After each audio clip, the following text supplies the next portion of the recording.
Hello everyone, education and news channel ট্রিক্সের পক্ষ থেকে স্বাগত। তো আজকে ভৌতবিজ্ঞান থেকে কিন্তু আর একটা পার্ট নিয়ে আলোচনা করতে এখানে হাজির হয়েছি। তো ধাতু অধ্যয়ন থেকে কিন্তু ইম্পর্টেন্ট প্রশ্ন, কিছু ইম্পর্টেন্ট বাছাই করা প্রশ্ন কিন্তু তোমাদের সামনে তুলে ধরা হচ্ছে। আর প্রতিটি প্রশ্নের জন্য কিন্তু থাকছে 5 সেকেন্ড সময়। অবশ্যই এমসিকিউ টেস্টের মাধ্যমে তোমরা স্কোর করো আর বারে বারে এক্সাম দিয়ে কিন্তু পরীক্ষার ভিত মজবুত করো। তো প্রথম দেখো, আজকে প্রথম প্রশ্ন, কার্বনের যোজ্যতাকে কোন ধরনের যোজ্যতা বলে? আজকের প্রথম প্রশ্ন, কার্বনের যোজ্যতাকে কোন ধরনের যোজ্যতা বলা হয়ে থাকে?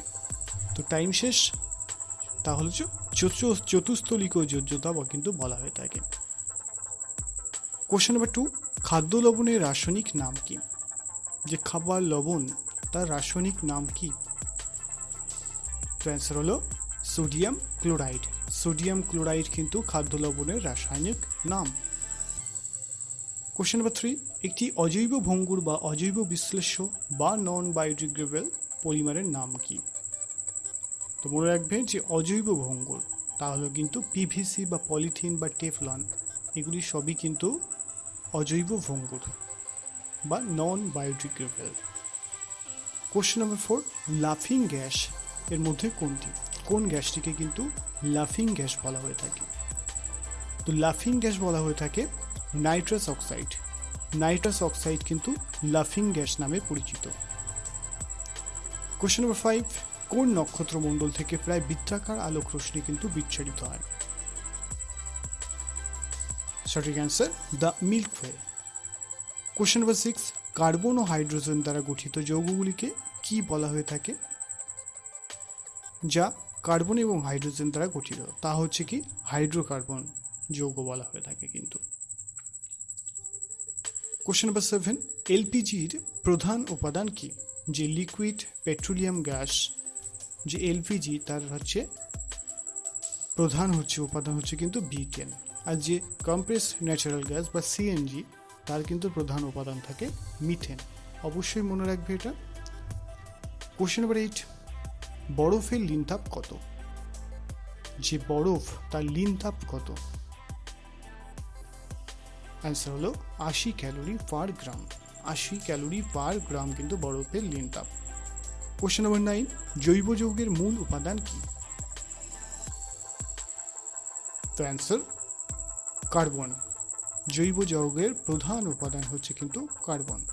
কোশ্চেন নাম্বার 10, আলোক তড়িৎ সূত্র আবিষ্কার কে করেছিলেন? Answer Einstein. আইনস্টাইন কিন্তু আলোক তড়িৎ সূত্র কিন্তু আবিষ্কার করেছিলেন।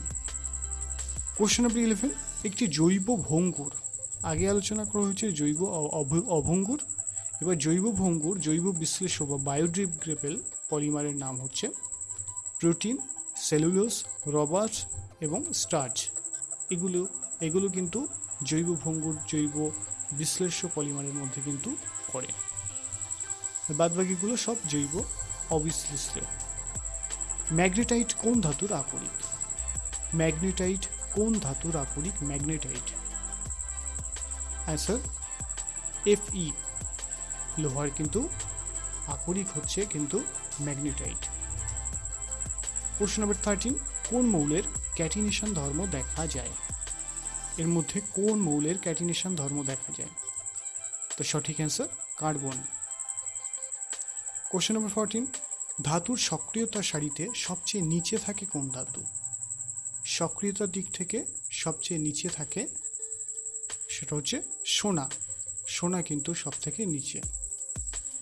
কোশ্চেন নাম্বার 15, কোন ধাতুর ইলেকট্রন আসক্তি বেশি? কোন ধাতুর ইলেকট্রন আসক্তি সব থেকে বেশি? তার আনসার হচ্ছে, এর মধ্যে দেখো MgNa KCa আছে, তো কে এটাকে বলা হচ্ছে কিন্তু এর ইলেকট্রন আসক্তি সব থেকে কিন্তু বেশি। কোশ্চেন নাম্বার 16, গোল্ড স্মিথের থার্মিক পদ্ধতিতে কোন ধাতু ব্যবহার হয়? তো অ্যান্সার অ্যালুমিনিয়াম। অ্যালুমিনিয়াম কিন্তু ব্যবহার করা হয়ে থাকে। কোশ্চেন নাম্বার 17, কাঁচা ফল পাকাতে কোন জৈব যৌগটি ব্যবহার করা হয়ে থাকে? কাঁচা ফল পাকাতে তো অ্যান্সার ইথিলিন। ইথিলিন ব্যবহার করা হয়ে থাকে। কোশ্চেন নাম্বার 18, কম গলনাঙ্কের ধাতু কোনটি? এর মধ্যে কোন ধাতুর গলনাঙ্ক সব থেকে কম? অ্যান্সার হলো সিজিয়াম। সিজিয়ামের গলনাঙ্ক কম। কোশ্চেন নাম্বার 19, রেড হেমাটাইট কোন ধাতুর আকরিক? Red hematite, answer iron. আয়রনের আকরিক হচ্ছে রেড হেমাটাইট। কোশ্চেন নাম্বার 20, গ্যালভানাইজেশনের কাজে লাগে কোন ধাতুটি? এর মধ্যে গ্যালভানাইজেশনের কাজে লাগে কোন ধাতুটি? তাহলে কিন্তু Zn, জিঙ্ক কিন্তু গ্যালভানাইজেশনের কাজে লাগে।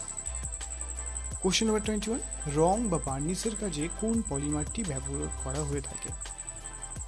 রং বা বার্নিশের কাজে, তাহলে কিন্তু ডিনেচার্ড স্পিরিট এর মধ্যে কিন্তু এই পলিমারটা কিন্তু ব্যবহার করে রং এবং বার্নিশ প্রস্তুতিতে।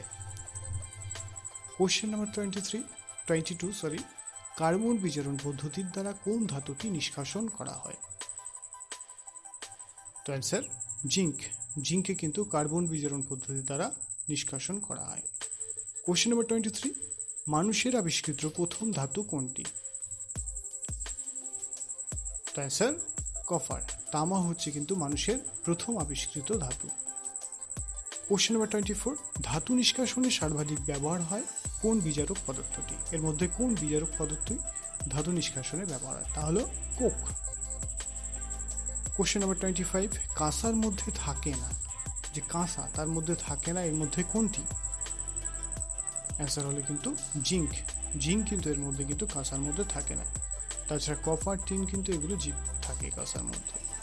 কোশ্চেন নাম্বার 26, অ্যালুমিনিয়ামের প্রধান আকরিক কোনটি? অ্যালুমিনিয়ামের প্রধান আকরিক কোনটি? তাহলে কিন্তু বক্সাইট। অপশান সি, বক্সাইট কিন্তু অ্যালুমিনিয়ামের প্রধান আকরিক। কোশ্চেন নাম্বার 27, গান মেটালের একটি উপাদান কি? যে গান মেটাল নামে পরিচিত, তার প্রধান উপাদান হচ্ছে কিন্তু টিন। গান মেটাল নামে পরিচিত, কারণ ঠিক আছে এই সবগুলো মিলে কিন্তু তৈরি হয় কিন্তু গান মেটাল। কোশ্চেন নাম্বার 28, কার্নালাইট কোন ধাতুর আকরিক? কার্নালাইট কোন ধাতুর আকরিক? তো অ্যান্সার ম্যাগনেসিয়াম। ম্যাগনেসিয়ামের আকরিক হচ্ছে কার্নালাইট। কার্নালাইট হচ্ছে ম্যাগনেসিয়ামের আকরিক। কোশ্চেন নাম্বার 29, তড়িৎ পরিবহনে সক্ষম কার্বনের অনিয়তাকার রূপভেদ এর মধ্যে কোনটি যা তড়িৎ পরিবহনে সক্ষম? তা হচ্ছে কিন্তু গ্যাস কার্বন, অনিয়তাকার রূপভেদ। কোশ্চেন নাম্বার 30, সবচেয়ে নমনীয় ধাতু কোনটি? এর মধ্যে সবচেয়ে নমনীয় ধাতু কোনটি? তাহলে কিন্তু সোনা। সোনা কিন্তু সবচেয়ে নমনীয়। কোশ্চেন নাম্বার 31, আলিয়া সৃষ্টির জন্য দায়ী গ্যাস কোনটি বা কোন গ্যাস মার্স গ্যাস নামে পরিচিত? দুইভাবে প্রশ্ন আসতে পারে। তো অ্যান্সার হলো মিথেন। মিথেন কিন্তু আলিয়া সৃষ্টির জন্য দায়ী। কোশ্চেন নাম্বার 32, কার্বনের কোন নিয়তাকার রূপভেদ তাপ এবং তড়িৎ এর সুপরিবাহী? Answer graphite. তাপও পরিবহন করতে পারে, সাথে সাথে কিন্তু তড়িৎও পরিবহন করতে পারে। কোশ্চেন নাম্বার 33, পারদ ছাড়া সাধারণ তাপমাত্রায় কোন ধাতুটি তরল থাকতে পারে? পারদ ছাড়া, তাহলে কিন্তু গ্যালিনিয়াম। গ্যালিয়াম কিন্তু পারদ ছাড়া কিন্তু 29.7 ডিগ্রি সেলসিয়াসে কিন্তু তরল থাকে। সিজিয়ামও থাকে এই তরল অবস্থায়। কোশ্চেন নাম্বার 34, ক্ষারীয় মৃত্তিকা ধাতু কোনটি? এর মধ্যে ক্ষারীয় মৃত্তিকা বলা হয়ে থাকে কোনটি? এর মধ্যে তা হচ্ছে ক্যালসিয়াম। ক্যালসিয়ামের কারণেই কিন্তু মৃত্তিকা মাটি কিন্তু ক্ষারীয় প্রকৃতির হয়ে থাকে। কোশ্চেন নাম্বার 35, নিম্নলিখিত কোন ধাতুটি সবচেয়ে বেশি ঘনত্ব? অর্থাৎ বেশি ঘনত্ব মানে ভারী। তো এর মধ্যে অসমিয়াম কিন্তু এর ঘনত্ব সব থেকে বেশি এবং ভারী। কোশ্চেন নাম্বার 36, ক্ষার ধাতু কোনটি? এর মধ্যে ক্ষার ধাতু বলা হয়ে থাকে কোনটি? তো অ্যান্সার পটাশিয়াম। কোশ্চেন নাম্বার 37, চৌম্বক পদার্থ নয় এর মধ্যে কোনটি? কোন ধাতুটি চৌম্বক পদার্থ নয়? অর্থাৎ চৌম্বক পদার্থ নয় মানে চৌম্বক একে আকর্ষণ করে না, তাহলে কিন্তু টিন। কোশ্চেন নাম্বার 38, ফিউজ তারের একটি উপাদান হলো নিচের কোনটি? কোন ধাতুটি কিন্তু ফিউজ তারের একটা উপাদান? অ্যান্সার হলো এসএন। কোশ্চেন নম্বর 39, প্রকৃতিতে মুক্ত অবস্থায় পাওয়া যায় কোন ধাতুটি? মুক্ত অবস্থায় পাওয়া যায় কোন ধাতুটি? তার অ্যান্সার হলো প্ল্যাটিনাম। প্ল্যাটিনাম কিন্তু প্রকৃতিতে মুক্ত অবস্থায় পাওয়া যায়। কোশ্চেন নম্বর 40, ফটো ইলেকট্রিক কোষে ব্যবহৃত হয় কোনটি? এর মধ্যে কোনটি ব্যবহার হয় ফটো ইলেকট্রিক কোষে? তার অ্যান্সার হলো সিজিয়াম। সিজিয়াম কিন্তু ফটো ইলেকট্রিক কোষে ব্যবহার করা হয়ে থাকে। কোশ্চেন নম্বর 41, বিমানের কাঠামো তৈরি করতে এর মধ্যে কোন ধাতুটি কিন্তু ব্যবহার করা হয়ে থাকে? বিমানের কাঠামো, তো এরোপ্লেন এর কাঠামো কিন্তু ডুরামিন বা বিভিন্ন রকম যুদ্ধ যান সেগুলো কিন্তু ডুরামিন দিয়ে তৈরি হয়। কোশ্চেন নম্বর 42, মিটার স্কেল তৈরি করতে ব্যবহার হয় কোনটি? যেগুলো কিন্তু মিটার স্কেল তৈরিতে কিন্তু ব্যবহার করা হয়ে থাকে। তাহলে কিন্তু সঠিক এটা ইনভার, যে ইনভার এটা কিন্তু মিটার স্কেল তৈরিতে কিন্তু ব্যবহার করা হয়ে থাকে। কোশ্চেন নম্বর 43, ধাতু নিষ্কাশনে পাথুরে পদার্থ অপসারণ করতে এর মধ্যে কোন পদার্থ ব্যবহার করা হয়ে থাকে? তাহলে হচ্ছে কিন্তু বিগালক, তাকে কি বিগালক বলা হয়, অর্থাৎ ধাতুর থেকে পাথুরে পদার্থকে যে অপসারণ করা হয় সেটাকে বলা হয় কি বিগালক। কোশ্চেন নম্বর 44, প্রদত্ত কোনটি কপারের আকরিক নয়? এর মধ্যে কপারের আকরিক নয় এর মধ্যে কোনটি? সঠিক অ্যান্সার হিমাটাইট। হিমাটাইট কিন্তু কপারের আকরিক নয়। কোশ্চেন নম্বর 45, ধাতু ইলেকট্রন বর্জন করলে কিসে পরিণত হয়? একটা ধাতু যদি ইলেকট্রন বর্জন করে তাহলে কিসে পরিণত হয়? অ্যান্সার হলো ক্যাটায়নে পরিণত হয়। ক্যাটায়নে পরিণত হয়। কোশ্চেন নম্বর 46, ট্রানজিস্টর ব্যবহৃত হয় কোন ধাতুটি? এর মধ্যে ট্রানজিস্টরে ব্যবহৃত হয় তাহলে কিন্তু জার্মেনিয়াম। জার্মেনিয়াম ধাতু কিন্তু ট্রানজিস্টর যন্ত্রে কিন্তু ব্যবহার করা হয়ে থাকে। কোশ্চেন নম্বর 47, নিম্নলিখিত কোন ধাতুটি অক্সিজেনের সাথে তীব্রভাবে বিক্রিয়া করে? অক্সিজেনের সাথে তীব্রভাবে বিক্রিয়া করে কিন্তু আয়রন। কোশ্চেন নম্বর 48, সবচেয়ে বেশি গলনাঙ্ক ধাতু কোনটি? সবচেয়ে বেশি গলনাঙ্ক ধাতু কোনটি? অ্যান্সার হলো টাংস্টেন। টাংস্টেন কিন্তু সবচেয়ে বেশি গলনাঙ্ক ধাতু। কোশ্চেন নম্বর 49, কোনটির প্রস্তুতিতে জিঙ্ক ব্যবহার হয়? এর মধ্যে কোনটির প্রস্তুতিতে জিঙ্ক ব্যবহার করা হয়ে থাকে? তাহলে হচ্ছে ছাপার ব্লক। ছাপার ব্লক তৈরিতে কিন্তু জিঙ্ক ব্যবহার করা হয়ে থাকে। কোশ্চেন নম্বর 50, সাধারণ তাপমাত্রায় তরল অধাতু এর মধ্যে কোনটি? সাধারণ তাপমাত্রায় এটা কিন্তু তরল থাকে, তাহলে ব্রোমিন। ব্রোমিন কিন্তু তরল এবং অধাতু। কোশ্চেন নম্বর 51, উষ্ণতা বৃদ্ধি পেলে কোনটি রোধ হ্রাস পাবে? এর মধ্যে কোনটি রোধ হ্রাস পাবে উষ্ণতা যদি বৃদ্ধি পায়? তাহলে কিন্তু সিলিকন। সিলিকনে কিন্তু রোধ হ্রাস পাবে। কোশ্চেন নম্বর 52, সিলভাইট কোন ধাতুর আকরিক? সিলভাইট কোন ধাতুর আকরিক? সঠিক অ্যান্সার পটাশিয়ামের আকরিক হচ্ছে sylvite. Question number 53, Zn plus HCl অর্থাৎ জিঙ্কের সঙ্গে হাইড্রোক্লোরিকের বিক্রিয়ায় কোন গ্যাস পাওয়া যাবে? তাহলে হাইড্রোজেন। হাইড্রোজেন গ্যাস কিন্তু পাওয়া যাবে। কোশ্চেন নম্বর 54, কার্বনের কোন নিয়তাকার রূপভেদ তাপের সুপরিবাহী কিন্তু তড়িতের কুপরিবাহী? অর্থাৎ তাপ পরিবহন করতে পারে কিন্তু তড়িৎ কিন্তু পরিবহন করতে পারে না, তাহলে কিন্তু হীরক। কোশ্চেন নম্বর 55, ধাতু লঘু অ্যাসিডের সাথে বিক্রিয়া করে কি গ্যাস উৎপন্ন করে? লঘু অ্যাসিডের সাথে ধাতুর বিক্রিয়ায় কিন্তু হাইড্রোজেন গ্যাস উৎপাদন হয়। কোশ্চেন নম্বর 56, অধাতু হলেও এর মধ্যে কোনটি বিজারক?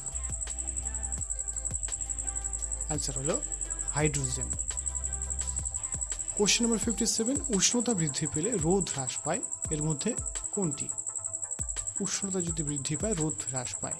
তো রিপিটেড কোশ্চেন, এর মধ্যে দেখো দুটোই সিলিকন এবং জার্মেনিয়াম দুটোই কিন্তু হ্রাস পায়। কোশ্চেন নম্বর 58, কোন ধাতুর সাথে নাইট্রিক অ্যাসিডের বিক্রিয়ায় হাইড্রোজেন গ্যাস পাওয়া যায়? তো অ্যান্সার হলো ম্যাগনেসিয়াম। ম্যাগনেসিয়ামের সাথে কিন্তু এটা হয়। কোশ্চেন নম্বর 59, উজ্জ্বল অধাতু কোনটি? এর মধ্যে উজ্জ্বল অধাতু কোনটি? তো অ্যান্সার হলো এর মধ্যে সবগুলি আয়োডিন, গ্রাফাইট, হীরক সবই কিন্তু উজ্জ্বল। খাবার প্যাকিং করতে কোন ধাতুর ফয়েল ব্যবহার করা হয়ে থাকে? খাবার প্যাকিং করতে এর মধ্যে কোন ধাতুর ফয়েল ব্যবহার করা হয়ে থাকে? তো অ্যান্সার হলো কিন্তু অ্যালুমিনিয়ামের ফয়েল ব্যবহার করা হয়ে থাকে। তো বন্ধুরা, এমন ধরনের ভিডিও পেতে গুগলে সার্চ করো ট্রিক্স মোড 247 এবং সাথে সাথে আমাদের ইউটিউব লিঙ্ক, ফেসবুক পেজ এবং হোয়াটসঅ্যাপ গ্রুপ, টেলিগ্রাম গ্রুপ সবই পেয়ে যাবে, সেখানে গিয়ে যুক্ত হও। আর বিনামূল্যে অবশ্যই পিডিএফ পাও। তোমরা কঠিনভাবে যে কোনো পরীক্ষা দাও, কঠিনকে সহজ করো, কঠোর পরিশ্রম করো এবং তোমরা পরীক্ষার জন্য প্রস্তুত হয়ে যাও। তোমাদের জীবনের সফলতা আমি একান্তভাবেই কামনা করি। তো ধন্যবাদ। তার জন্য লাইক করো, শেয়ার করো, সাবস্ক্রাইব করো, যাতে অন্যরা আরও বেশিভাবে সুযোগ পেতে পারে এই কুইজ টেস্টে অংশগ্রহণ করবার জন্য।